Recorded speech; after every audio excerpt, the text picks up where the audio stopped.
This is Owl Talk, a Sigma Pi podcast featuring stories, news, updates, and more from the world of Sigma Pi fraternity. Hey everybody, welcome to another episode of the Owl Talk podcast. Today I'm so happy to welcome back Jacob Camilleri. For our new listeners, Jacob has been on the podcast before. If you go back and check our episode from January 28th, 2025, just over a year ago, Jacob joined us then. However, he was on some older episodes too. Jacob is Sigma Pi Fraternity's Senior Director of Fundraising, and you've probably heard from him before, either in a letter that was sent to your house or through an email. Today, we're going to talk about the upcoming bracket challenge, as well as the results of our Founders Month of Giving, as well as what's been going on in the world of generating support for Sigma Pi Fraternity. So once again, Jacob, welcome back to the Owl Talk podcast. Thank you, Joe. Appreciate you and appreciate being here. All right, brother. We've done the background story on you in prior episodes, so I figure we can jump right into it today. We haven't talked officially about the support for Sigma Pi Fraternity since last January, so a lot of time has passed since then. What's going on? What did the last year's results look like? Yeah, so last year was a pretty good year for us. We had about 485 unique donors who supported the Sigma Pi Educational Foundation, and we were able to raise $275,000 for scholarships, educational programs, individual chapter educational funds. So a really big impact that we're able to have, for our guys across the country. That's incredible. That's a large amount of money, and I remember a time, a little while back when we would have been praying to have that level of financial support come in for the fraternity. And I think what it shows, Jacob, is that there's something really good going on in the world of Sigma Pi when our alumni and our friends see the results from the fraternity and opt to donate to support growing those results and advancing those results around the country. That's exactly right. We've actually been able to invest in some new technology as well. Our donors can really see their impact a little more when they log into the Sigma Pi portal. We have our chapter educational funds. If one of our leaders, what we call local advisory committee, if you have one of those with the Sigma Pi Educational Foundation, you can log into your Sigma Pi portal and really see, where your fund is at, who is given to your fund. So those technology upgrades has really helped us just be more transparent and really help our donors kind of see what's going on firsthand.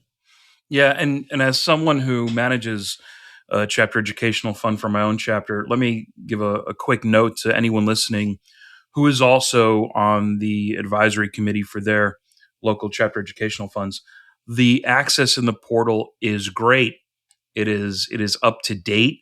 There is no significant delay. Just by way of example, I logged into the portal, 10 minutes ago, and the donations that were made last week are already posted. Like, they're there. There's no delay in this stuff. So for anyone out there who's listening, who's wondering if they can get the latest up-to-date information on their CEF, you can. The portal has that information. I give you my endorsement of it, and I suggest anyone who's listening who's part of a CEF committee, check it out. Is there any new functionality coming to that portal? Yeah, so we're looking to add basically a thank you text or thank you email that our LACs can go in the portal and send to the donors as a little touch point, kind of on your end. So that's going to be coming here hopefully in the next month or two. Yeah, that's great. Really, really professionalizing the organization. So good on you, Jacob. Keep it up. Thank you. Now, maybe you could point out one or two of the major highlights that you think defined our fundraising and our support for the fraternity in 2025. What are like one or two of the big highlights that stand out to you? Yeah, so we really had a focus on what we call our impact campaign, which helps support all of the educational programs that we put on for our men. So that was really one of the main focuses that I saw that I think had a huge improvement on the organization, right? Because that money we can then take and give directly to our guys for educational programs. We had over 500 members that were directly impacted through that program. So to me, that was kind of the biggest highlight, is seeing the support and seeing that program continue to grow, so we can continue to educate our guys across the country. Look, any program that draws in 500 plus undergraduates, And in an organization that only has a couple of thousand undergrads at any one time, that's clearly a mark of success. Maybe we could take a quick detour on this, Jacob, for our listeners who are not entirely familiar with impact and what it's supporting. Maybe we could just do a quick little detour on that program and the programs it then supports with the funds that are generated. Yeah, so essentially, Impact is a general fund that's ran through our Sigma Pi University, and that general fund helps support the programs that we put on for our guys. So Sigma Pi Engage, which is basically a workshop that we bring to a region, and then we'll bring those chapters together within that region and help educate them onto better their chapter, better themselves, how to get more alumni involved. Part of that impact program is also what is called our Bonds of Brotherhood program, which is our mental health and suicide awareness. So really making sure that our guys are, aware that, if you need help, there is resources out there for you that you can go ahead and take advantage of, right? With that, as well as also our volunteer summits, so we can make sure our volunteers are continuing to stay educated on what's going on nationally within the fraternal world. And then also the Tony Sowers Leadership Summit, which is, huge for our upcoming leaders to, basically continue to learn how to lead and, lead from a standpoint of, I guess a higher view of how can they really lead, a group of men, right? And that one is more so in-person based, and it's not, they're not sitting in a classroom for, a day or two. They're actually out in the field doing ropes courses and really team building exercises. So that one took place last year in Atlanta, Georgia, and we had really good success with that one. So we're very happy to continue that program. And, we thank Tony Sowers very much for his support over the years. And we're looking forward to that program continuing to grow. Yeah, Tony's great. He's a big supporter of the fraternity and a really good follow on LinkedIn, by the way, folks. If you're out there listening and you want to follow someone who's got some really great insight on LinkedIn, Tony Sowers is the man.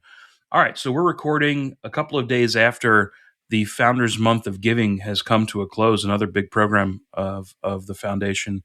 Maybe you could talk a little bit about how we did. What are some of those early results that have come in from the Founders Month of Giving? Sure. Yeah. So that Founders Month of Giving just ended here. And that whole month actually focused on our impact campaign, so we can continue to raise money for our educational programs. We had 125 supporters. Wow. During that month, and we were able to raise $21,944. So we had a goal of $20,000, and happy to say that we did exceed that goal. So very, very, very happy, and thank you to everyone who supported us during the month. It was really, really cool to see, and we celebrated 129 years of Sigma Pi this past month. So it was really awesome to see all the support, and what better way to celebrate the organization than give a little money back to help us continue to provide for the future. Yeah, between the donors you have with the Founders Month of Giving and all the donors that you brought in last year, which you just talked about, I always like to tell folks when we're talking about the fundraising for Sigma Pi, this is a ship that people are jumping on. Mm-hmm. Like they want to be part of this. They want to be on this train as it's barreling down the track because we're going in the right direction and those results prove it. So good job. Congratulations. Yeah, and I do want to give a big shout out to Patrick Reimer. He had a match up to $5,000, so we were able to take advantage of that match, and that's a huge reason why we were able to reach our goal. So thank you very much, Patrick. That was really nice of you. Yeah, thank you, Patrick. That's awesome. Guys like that are what build the fraternity for the future. They really do. Absolutely. So let's talk about the program that the foundation is doing this month. Can you tell our listeners a little bit more about what you've got planned for this month? Sure. Yeah. So we are doing our first inaugural fundraising campaign. We're calling the Sigma Pi Bracket Challenge. This is going to be a way for chapters to raise money for their chapter educational fund. And we're going to have chapters go head to head against each other in a bracket style. It's actually going to follow the same time frame as March Madness. So this will start on March 17th. And chapters, again, will go head to head and in a fundraising challenge. So basically, the gist of that is 91 we have 91 chapters currently that are active within Sigma Pi. 54 chapters are going to be randomly selected to participate in a playing game that starts March 17th to the 18th. And then 27 chapters of that 54 will advance to join the bracket of 64, and that will be the main bracket that will kind of follow. So how it's going to work is if you donate $10 to your chapter educational fund, your chapter will get 1 point in that round. If someone donates $100 during that round to your chapter educational fund, they will get 2 points for that round. So obviously, you're going to go head to head with the chapter. So let's say my chapter, Saginaw Valley, goes up against Monmouth. I'm going to reach out to my guys at Saginaw, ask them to donate $10 to the chapter educational fund. Let's say we get 15 guys to donate $10. Monmouth, gets 20. Monmouth will end up winning that round and then moving on to the next round and facing whatever chapter that is. And the cool thing about that as well is there's some prizes that are going to be available to the winning chapters. So if you do end up winning this bracket challenge, we as Sigma Pi Fraternity are going to give that chapter educational fund $1,000 towards their chapter educational fund. So that would be huge for them. Second place is going to get $500. Third place is going to get $250, and fourth place is going to receive $100. All right. I mean, that's great. Yes, sir. Yeah. So we do have a website right now that is already ready up and running. So if you visit sigmapi.org/bracket-challenge, you will go ahead and see what the bracket challenge is about. You will see the actual bracket itself and kind of see who you guys are going to be going up against, either in the playing round or once we actually get to the round of 64. And we'll go ahead and link this in the description at the bottom of the podcast as well.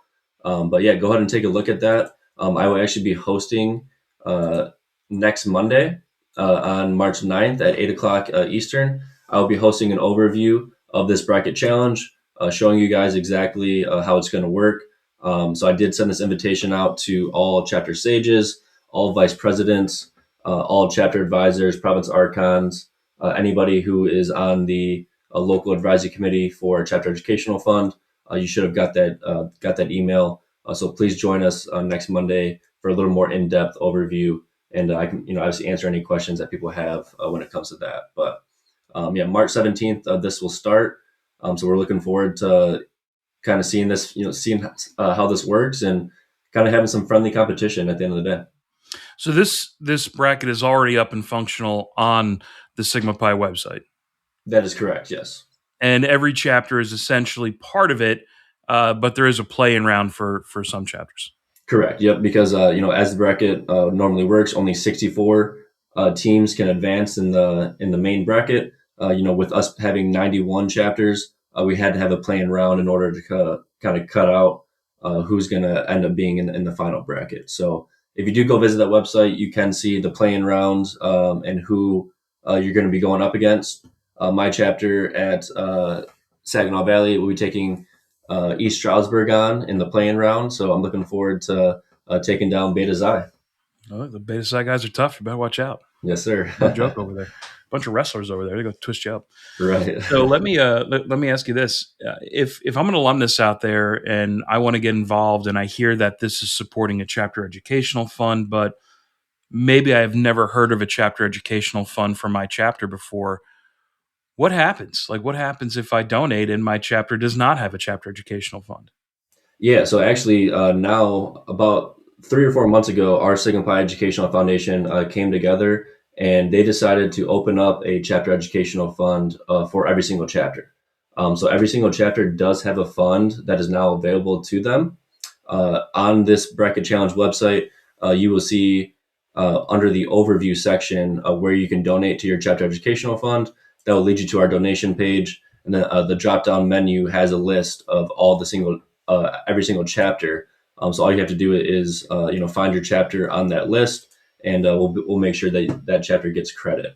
But what a chapter educational fund is a way for alumni, parents, friends, family to give back and support that specific chapter. The goal of each chapter educational fund is to reach $10,000. So that fund can then become officially endowed. That money is professionally invested by our Sigma Pi Educational Foundation. So you do get interest every quarter to help grow that fund. But that fund is able to use for scholarships for your guys. You can use that money to send your guys to convocation and pay for flights, hotels, food. If your chapter does a alumni retreat or an alumni transition within the organization, you can go ahead and pay for that through the chapter educational fund because it is education based, right? So there's a lot of ways that chapter educational fund can be useful. But a lot of these chapters don't have one, right? Or at least have not had donations started. So this is a good way to kind of get the ball rolling and plan for the future, essentially. Yeah, I got to tell the listeners out there, in our use of our chapter educational fund at my chapter, it is incredibly flexible. There are so many uses for it. In fact, I even remember, you want to talk about outside of the box uses. I remember when Iota Phi chapter at FDU Florham was still a colony, and we were working to help get them to go to national events and other events where there was a cost. Look, as a brand new colony at a campus where we never had a chapter before, there was no alumni that they could, tap into. So we used our chapter educational fund to support them. And we found ways to have money come into our fund that was specifically earmarked to have those guys travel to different places like convocation or a portion of convocation, and back at the mid-year leadership conference when we used to have it in person. So it's a very flexible tool for anyone out there listening. And the fact that the foundation had the foresight to open up a SEF for everybody is great. Now there is no barrier to entry. We're all in this thing now, so you can start donating. And if you're one of the I think 80+% of alumni who always say, well, if I donate, I want it to go back to my chapter. Now you can do that. Yep. Now you can do that. And the bracket challenge is a great way to begin. Yes, it is. Like I said, you have to start somewhere. Everybody has to start somewhere. This is our inaugural bracket challenge. So we're really looking forward to, hopefully this thing being a really big success. And again, having some fun competition as we raise money for each individual chapter. So I love it. I think it's going to be a big success. All right, Jacob. Now, you know this. The fraternity has a new slogan. We started last year. It's Find Your Purpose. So let's talk. What does this new slogan mean to you, and how have you found your purpose? Yeah, so I think it's definitely a great slogan, great way to embody everything that we do here at Sigma Pi. For me, it's really, what are you passionate about when it comes to this organization, and how can you make an impact within the organization, right? Some people do it with their time, right? They volunteer. They actually are firsthand with the chapter. That's them finding their purpose that way. There's other people who don't really have time to be there on a monthly basis for the guys, and that's where the donations kind of come into play, right? You can have an indirect impact by giving either monthly, yearly, semi-annually, whatever it may be. You can kind of find your purpose that way, and then really see the impact, via scholarships or sending your guys to our programs, and really seeing the chapter grow in that way. So for me, finding my purpose is giving back financially, but also volunteering and always being there for my guys at Saginaw Valley. If they ever need some advice, then they know that they can reach out to me, and I'm just a phone call or a text message away. So for me, that finding your purpose is just being involved in any way, shape, or form. Yeah, great chapter at Saginaw Valley too. I just have to stress something you said about, some guys will donate their time, and not everyone can do that. I mean, some people have got young families and they've got to shuttle kids to and from different sporting events on the weekends. There's a lot going on. There are other ways you can support. There are other ways you can find to support the larger world of Sigma Pi and your own chapter, and that's where financial support comes in. And one thing I would note about financial support: sometimes guys think, look, I can't make the big $1,000, $10,000, $25,000 donation. Okay, well, you can make a $10 donation or a $25 donation. We have a lot of guys around the country who make a symbolic $18.97 donation in honor of our founding year. And some guys do that monthly. Some guys do it quarterly. There are some guys who start their donations with Sigma Pi doing that once a year, which is fine. It's great. It's awesome. So there's always a way to give back. There's always a way to give back, and maybe it'll help someone else find their purpose too. Yeah, absolutely. All right. Do you have any final parting words for our listeners before we wrap up here? Other than just continue to be on the lookout for the Sigma Pi Bracket Challenge. It's going to start on March 17th, the same day that the actual March Madness tournament begins. Like I said as well, please join us next Monday at 8 o'clock Eastern, where I'll go a little more in depth with this bracket challenge and kind of show you guys the actual bracket, what it looks like online. But again, if you do want to see what that currently looks like, please visit sigmapi.org/bracket-challenge. You can, again, see an overview of what the tournament actually is and who you're going to go up against, either in the playing rounds or in the field of 64. So love looking forward to it. Awesome. Hey, if our listeners want to connect with you on like social media or LinkedIn, where can they find you? Yeah, so mainly the one that I use the most is Instagram. My handle is Jake_Cam, CAM. So please go ahead and shoot me a follow there. You can find me on LinkedIn at Jacob Camilleri, or Facebook as well. I do use Facebook quite a bit. Jacob Camilleri on Facebook. Please send me an invite. And then, if you guys do have any questions, you can also reach out to me via email. It is jcamilleri@sigmapi.org, JCAMILLERI@sigmapi.org. Awesome. Thank you for returning to the Owl Talk podcast. Yeah, thank you for having me, Joe. Really do appreciate it. You can stay up to date on the latest in the world of Sigma Pi fraternity by following us across social media. We are at Sigma Pi, all one word, on Instagram, X, LinkedIn, and Facebook. On YouTube, we are at Sigma Pi fraternity, also one word. Remember, you can always get the latest information on Sigma Pi fraternity at sigmapi.org. Thank you to everyone who listened to this episode, and we look forward to you joining us for the next Owl Talk podcast.